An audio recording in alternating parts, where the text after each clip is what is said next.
Conversaciones, expertos y protagonistas le dan sentido a la actualidad. Estás en Pauta Propia, junto a Connie Stipicic en Pauta 100.5.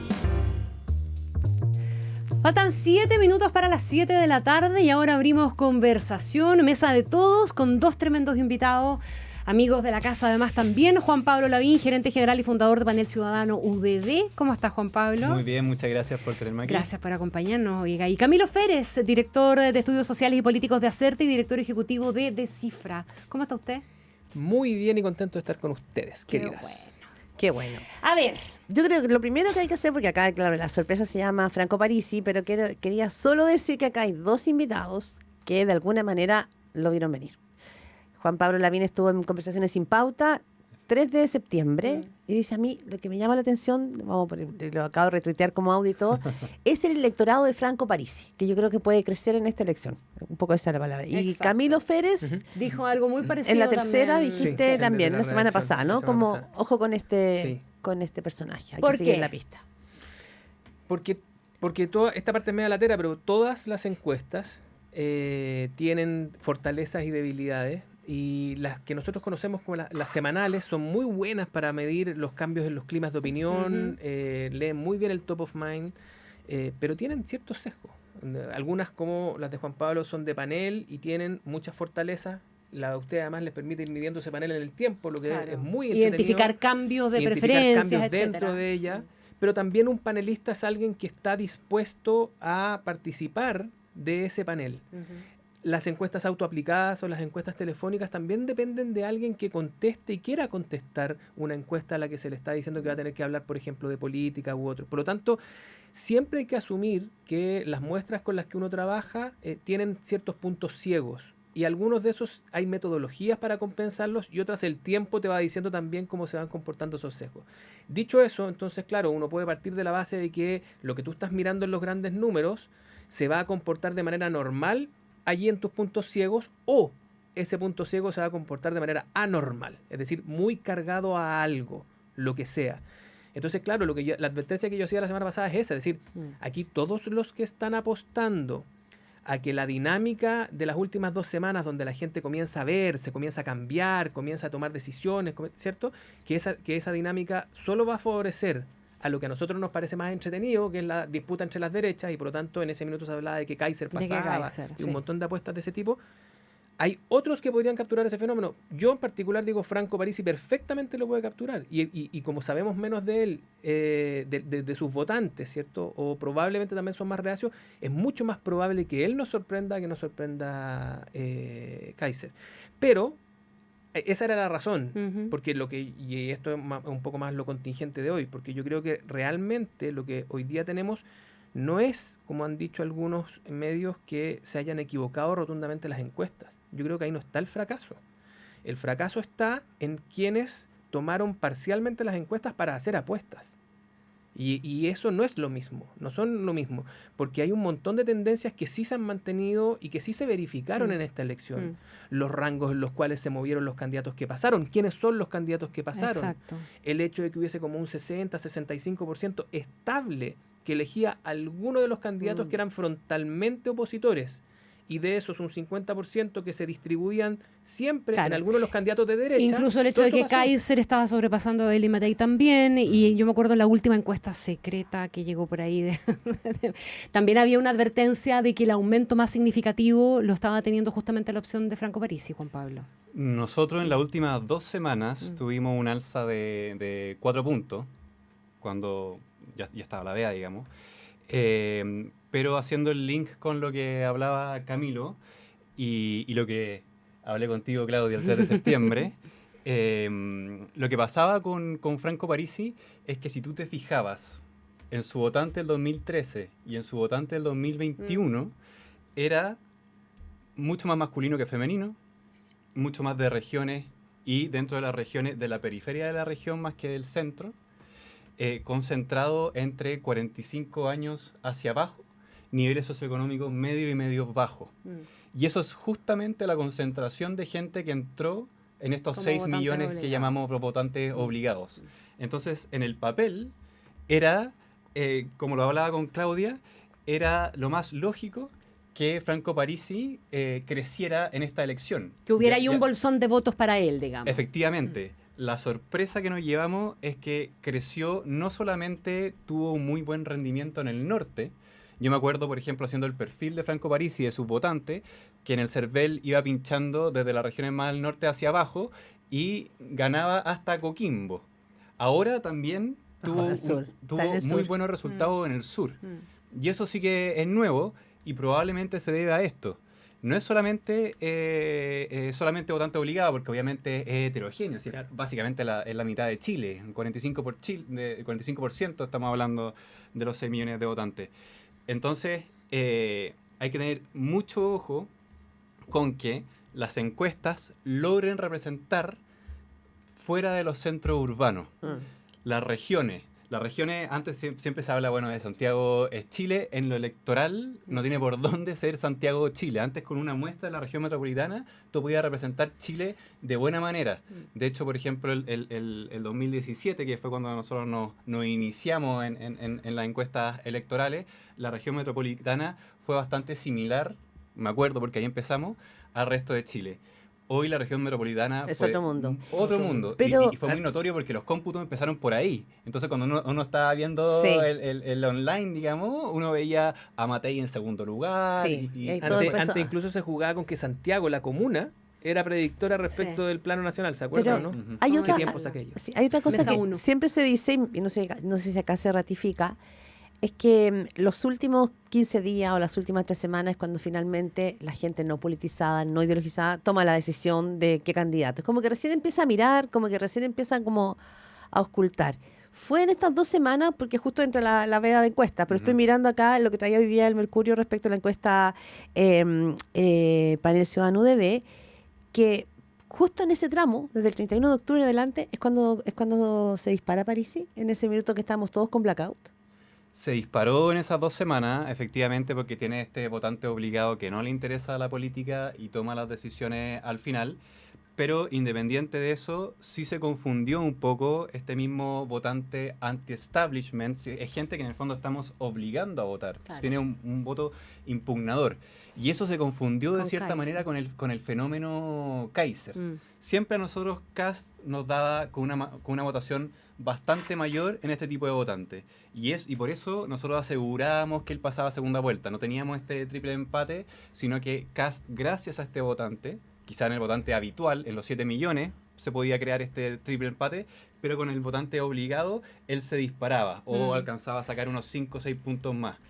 Lo que se confundió más o menos en las encuestas es si este voto impugnador lo tenía más Kaiser por O ser Parisi. anti-establishment o Parisi. Ujú. Y también otra cosa importante que nos sale ahí es que en este votante obligado, que ciertamente están principalmente representados Kast, Kaiser y Parisi, hay diferencias etarias muy grandes.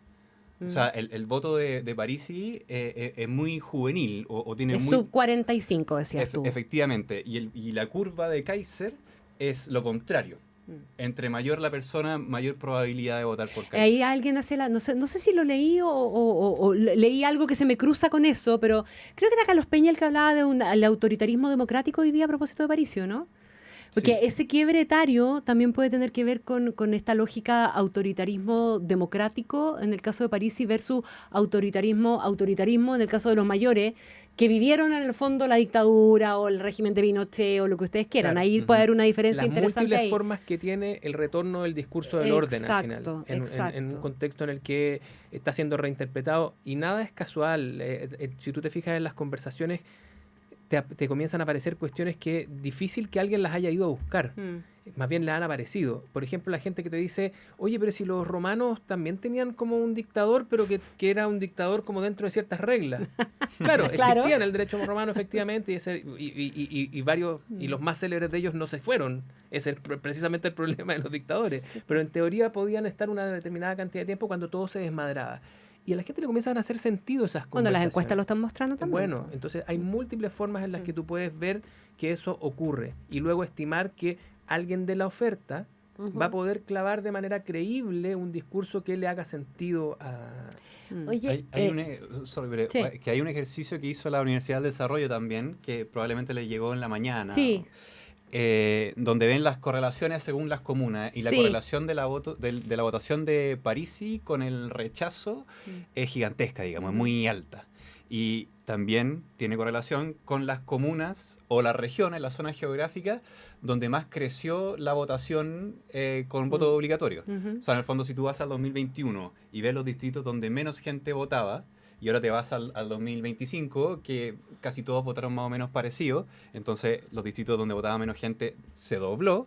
En esos es donde mejor le fue a Franco Parisi, mejor le fue al rechazo. Al rechazo. Quizá la pregunta es esotérica.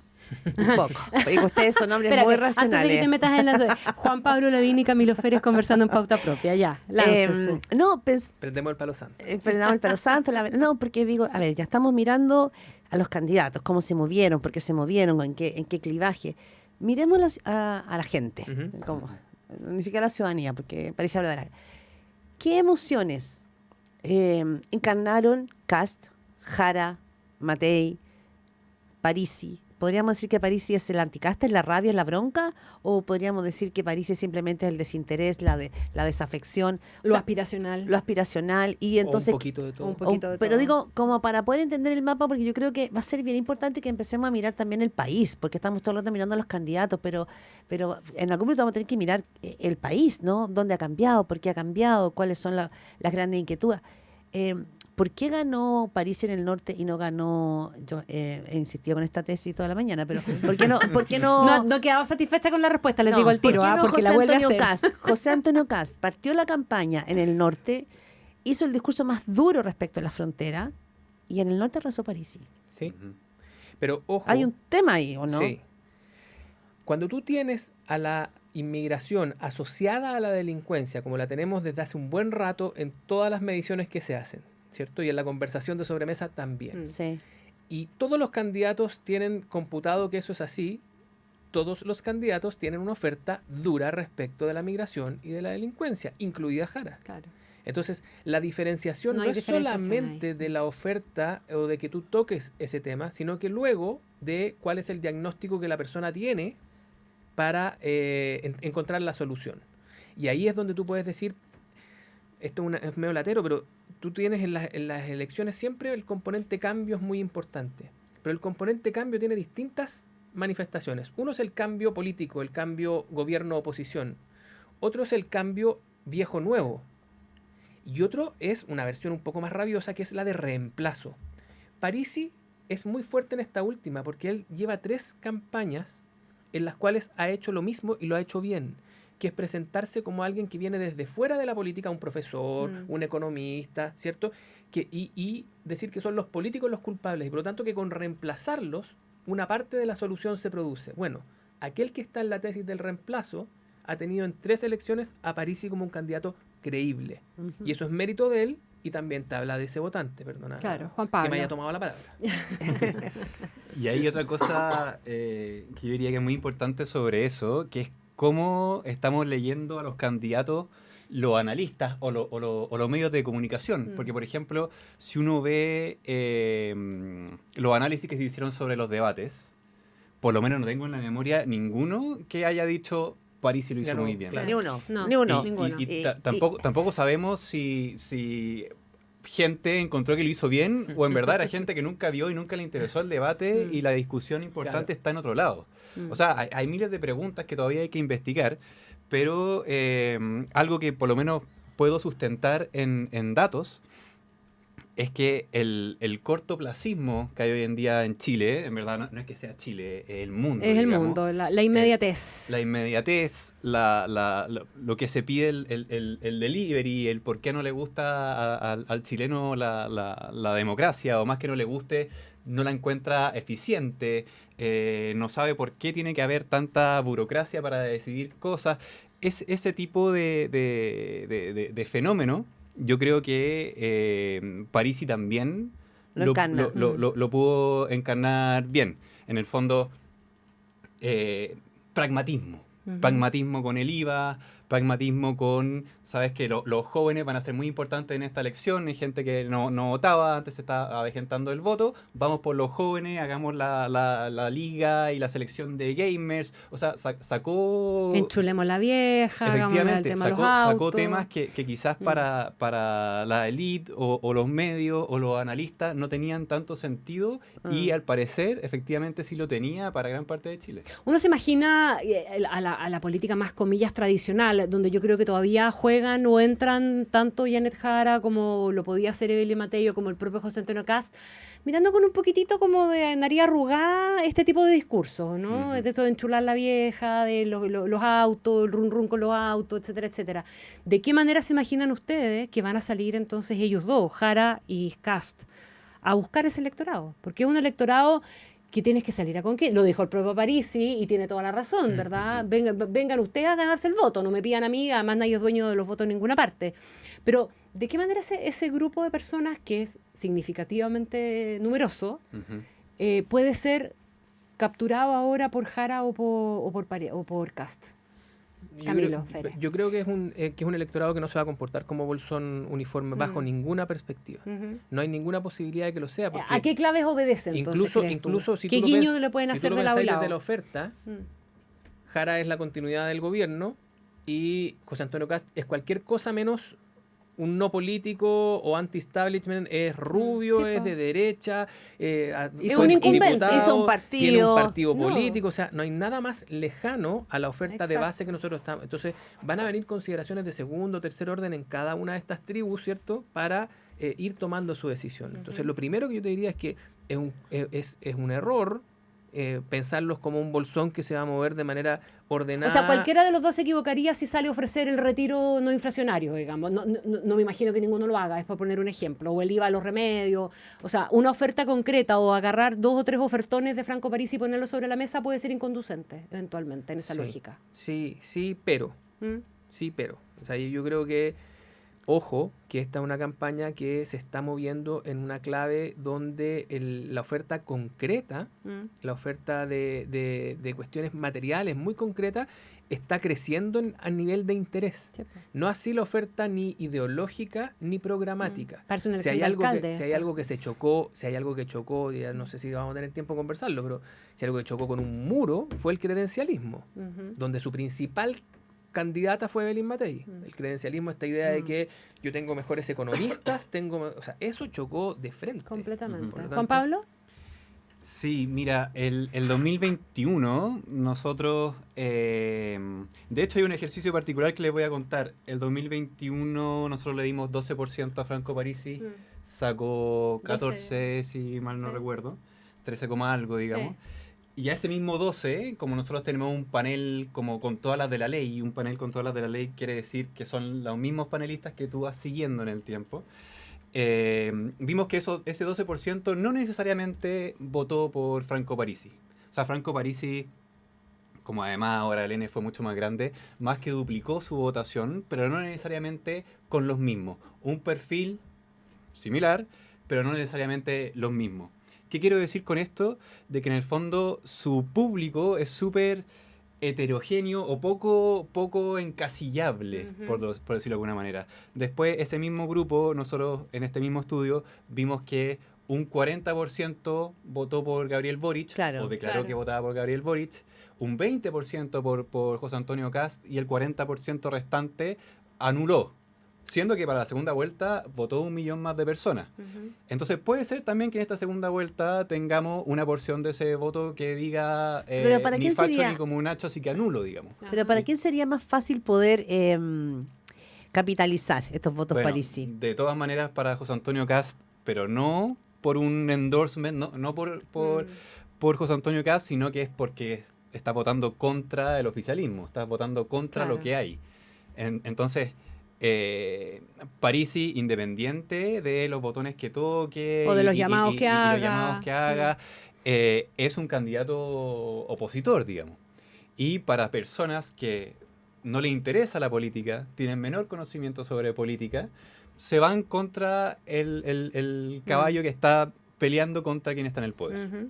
Déjeme preguntarle a los dos, Camilo Feria y Juan Pablo Lavín, por el resultado de Janet Jara. Yo creo que vale la pena detenerse ahí un poquito porque las estimaciones apuntaban o las proyecciones que se habían hecho dentro del mismo comando Janet Jara apelaban básicamente al nivel de aprobación del gobierno, entre el 26 y el 30%, ella llega al piso finalmente. Tú, Juan Pablo, antes de que entráramos a conversar, decías, claro, es que a lo mejor hay diferencias respecto de cuál es el nivel de aprobación del gobierno y a lo mejor está check logrado, pero sin lugar a duda igual es una votación insuficiente y es el peor resultado que ha tenido la izquierda y la centroizquierda desde 1950 y ¿cuánto? 52, 54, no me acuerdo el año exacto. Claro.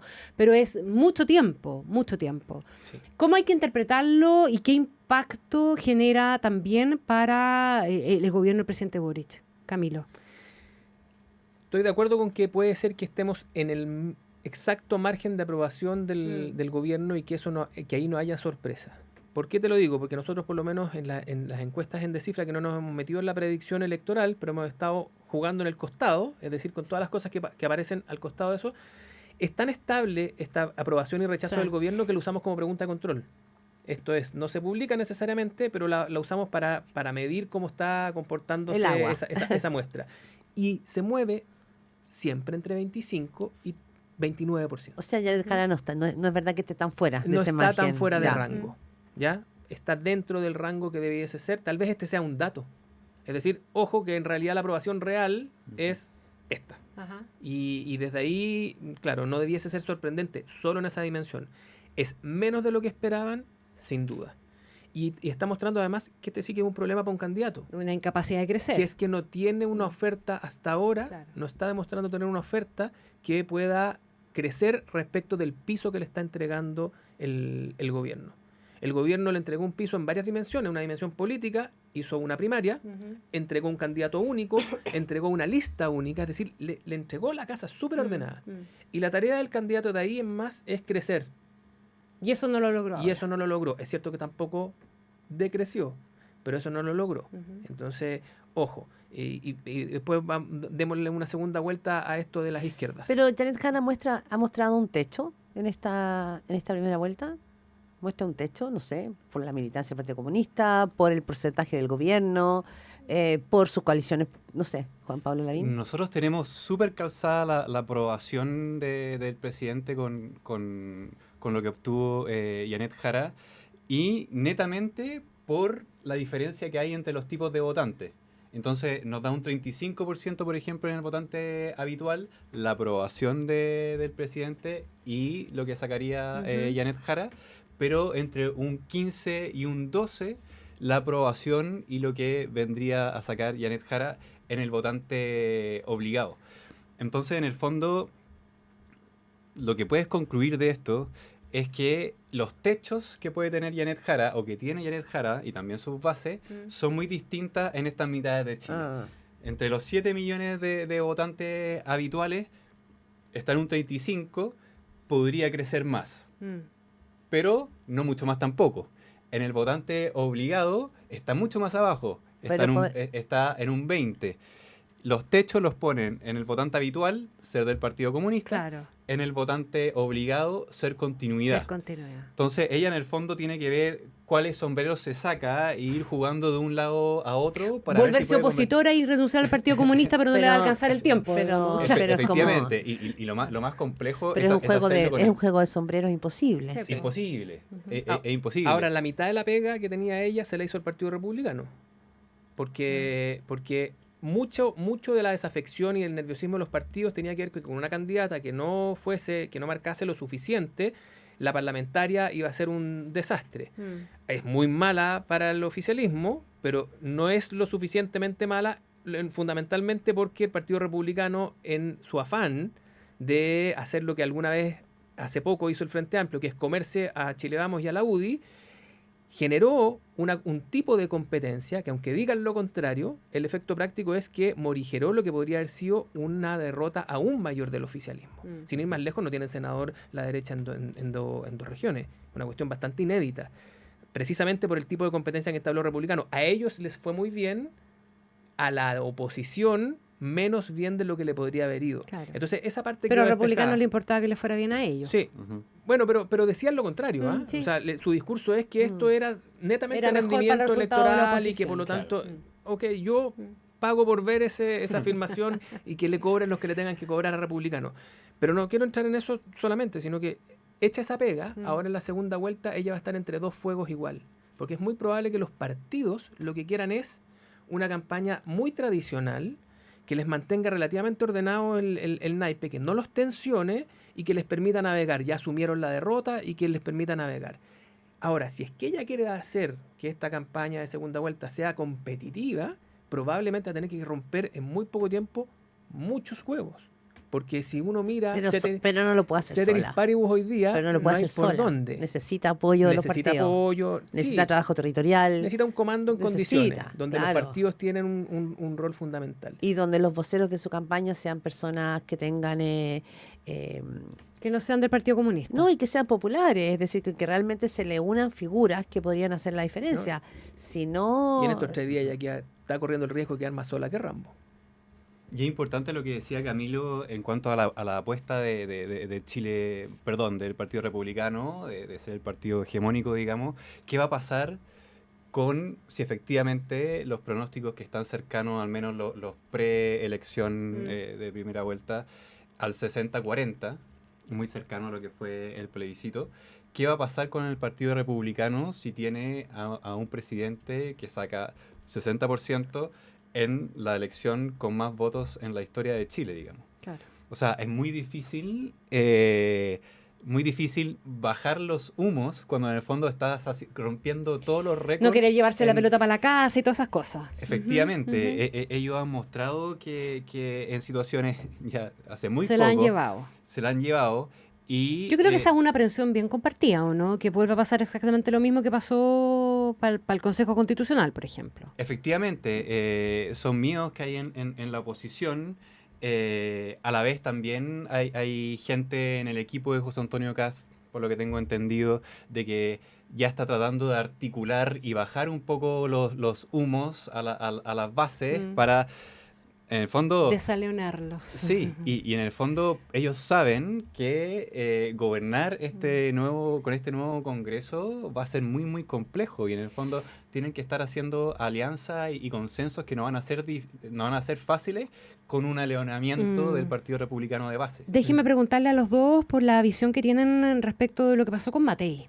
Porque, a ver, efectivamente las tendencias de las encuestas que conocimos en las últimas 2 semanas durante la veda daban cuenta de un estancamiento, una caída de Matei, la posibilidad de que Kaiser la superara. Eso pasó, efectivamente. Los números no fueron exactos, pero pasó como tendencia.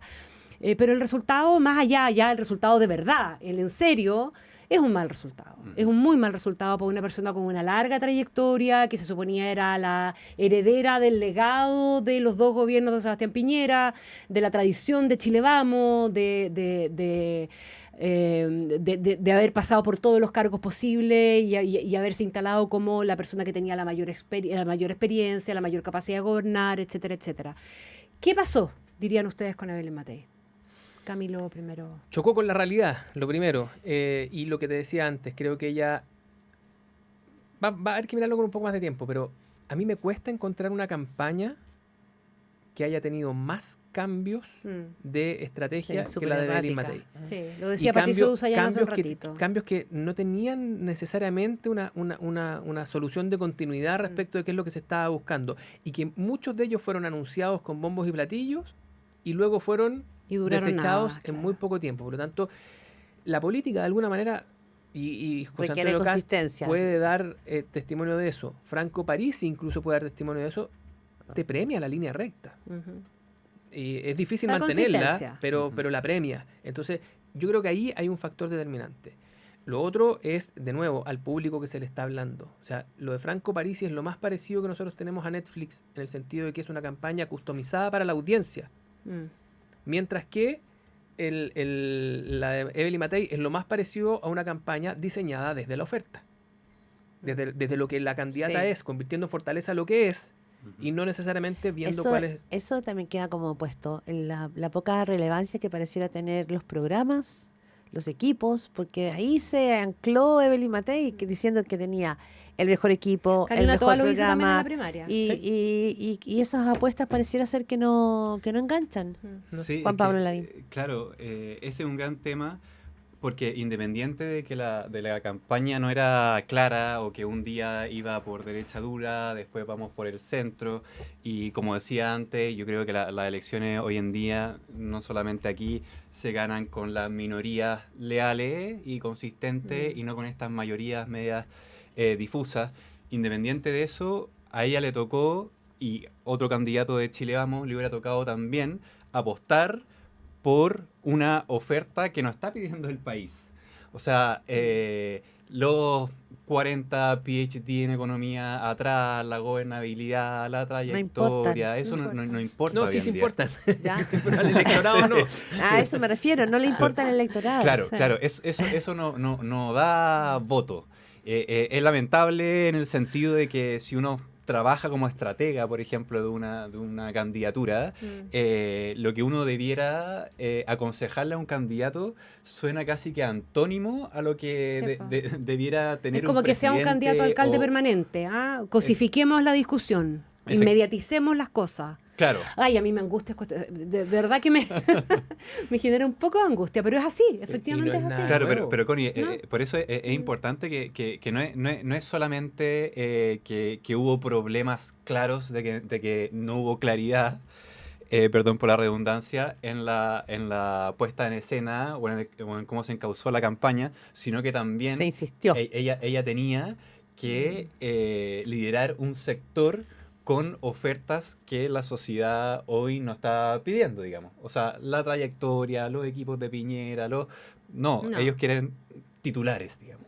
Titulares de campaña.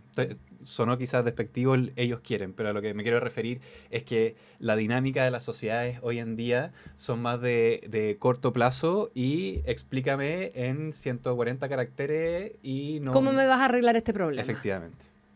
Y es posible que a ella no haber seguido siendo alcaldesa, el no haber tenido primarias, todo eso también hay que meterlo en la Sí. Se juguera, confirma que los digamos. alcaldes no ganan elecciones presidenciales. Claro. Escuchaba a Pablo Longueira hoy, que estaba en la tercera, desde la redacción, que decía que él ponía como el punto de quiebre de la derrota de Evelyn Matei no haber hecho primaria. Entonces le preguntaba, bueno, pero si los republicanos no quisieron. No, dice él, no me refiero a esas primarias. Haber hecho primarias con Mónica Rincón. Las primarias Tongo. Con Jimena, perdón, con la Jimena Sí. Rincón. Es decir, no sé si Tongo, pero haber insistido en un evento que uniera a distintos sectores de esa derecha Totalmente. Pero es tradicional. que ahora, de nuevo, a propósito, volvamos a los sesgos. El sesgo de alguien de Chile Vamos y el sesgo de aquel que es derrotado. Le pasó también a la ex Concertación cuando se lo llevaron por delante el Frente Amplio y compañía. Ujú. Es precisamente buscar los vacíos que ellos tuvieron, como si en realidad en la fantasía de que tenían más control del que podían tener. Se les olvida la segunda parte, que no ¿Cuál? es solamente que ellos perdieron, es que alguien les ganó. Y Republicanos les ganó. Republicanos impuso sus términos a esta elección, los términos que le eran más convenientes, y sacó réditos de los términos que impuso. Por lo tanto, no es solamente que Evelyn Matei perdió, es que Republicanos ganó. Y esa disputa no tiene sentido invisibilizarla porque uno se queda con la mitad de la explicación, creo yo. Y efectivamente, esas primarias, por ejemplo, podrían haber reordenado de mejor manera. Haber todo lo que ratificado su quieran, digamos. liderazgo, quizá. Claro, pero ¿qué podría tener eso que ver, por ejemplo, con el voto de Parisi? Nada. O sea, poquísimo. si hacían primarias, Parisi Sí. no iba a tener un 20%, o sea, no creo que vaya tanto por ahí. Obviamente podría haber ayudado, pero este es un nuevo elector, 13 millones, 6 millones que están pidiendo otras cosas que Chile Vamos no supo ofrecer. Vamos a ver cuánto se parisifica, no, ¿cómo podríamos decirlo? Parisina. Parisifica la campaña ahora, ¿verdad? Porque claramente el eje fundamental de Parisi, como bien lo decían ustedes, no estaba en la apuesta por el tema migratorio y la seguridad, porque esa era una oferta compartida por todos, incluyendo a Janet Jara. Probablemente estaba mucho más en la cosa aspiracional, económica, la compensación, el cuidado, etcétera, etcétera. Vamos a ver si eso Bueno, eso es lo se que reparte viene, entre los eso dos. es lo que viene ahora, Ujú, finalmente, claro. ¿no? Eso es lo que tenemos que ahora mirar. en adelante. Señores, Camilo Muchas gracias Férez, a Juan los Pablo dos. Lavín, muchísimas gracias por haber estado en esta pauta propia. Muchas Los gracias dejé a invitados ustedes. ahí, revisen su WhatsApp para nuestro próximo encuentro. Para agendar. Ya no me pueden decir que no. Muchas gracias, que esté muy bien. Saludamos a nuestros auspiciadores. El saco de hormigón de Grupo TX es de papel ecológico que al contacto con agua se hace parte de la mezcla. Grupo TX Eco-Friendly. En Sonda hacemos realidad la visión de tu negocio. Sonda, líder en transformación digital. Son casi las 7:30 de la tarde, mi querida Claudia. Muchas gracias. Linda, muchas Tenemos gracias. más Connie. elecciones Mañana por sí. Mañana delante. invitadísimos también a Primera Pauta, A las 7 de la tempranito. mañana. Exactamente, con Gerardo Gómez y después con Connie Santamaría hacemos pauta de análisis. Nosotros mañana a las 6 de la tarde en Pauta Propia. Un abrazo para todos. Chao. Chao, chao. Finalizamos una nueva edición de Pauta Propia, el espacio donde le damos sentido a los temas que importan. Con Stipicic, junto a expertos y protagonistas, comparte datos, contexto y buenas conversaciones para entender la historia y construir opinión. En Radio Pauta 100.5.